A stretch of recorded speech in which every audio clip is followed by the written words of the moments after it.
ফেলে দেওয়া সুপারির বাকল থেকে তৈরি করা হচ্ছে পরিবেশ বান্ধব থালাবাটি। পৃথিবীর কোনো জিনিসই যে ফেলে দেওয়ার মতো না, সেটাই প্রমাণ করলো নড়াইলের এই ভাই।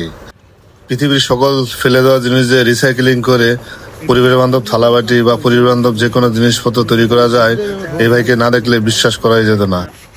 আমি এই ভিডিওতে আপনাদেরকে দেখানোর চেষ্টা করবো ফেলে দেওয়া সুপারির বাকল থেকে কিভাবে আমাদের জন্য পরিবেশ বান্ধব থালাবাটি তৈরি করে শুধু আমাদের বাংলাদেশেই না, বাইরের বিভিন্ন দেশে এটা রপ্তানি করে বৈদেশিক মুদ্রা আয় করা হয়। কি যে সুপারির যে খোলটা আনছেন, প্রথমে কি করতে এটা?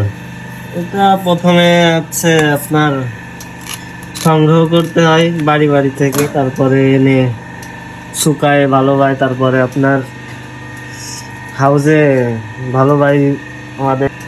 এটা কত সময় লাগবে হইতে? এটা আপনার 50 সেকেন্ড বা 1 মিনিট এরকম সময় লাগবে। কি হয়ে গেল? জি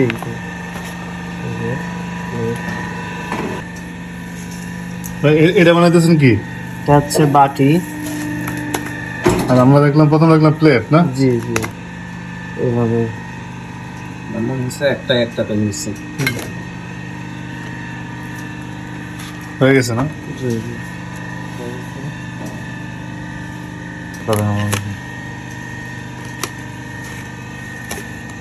মানে সুপারির খোসা থেকে আপনার ইয়া হয়ে গেল, বাটি বাটি হয়ে গেল।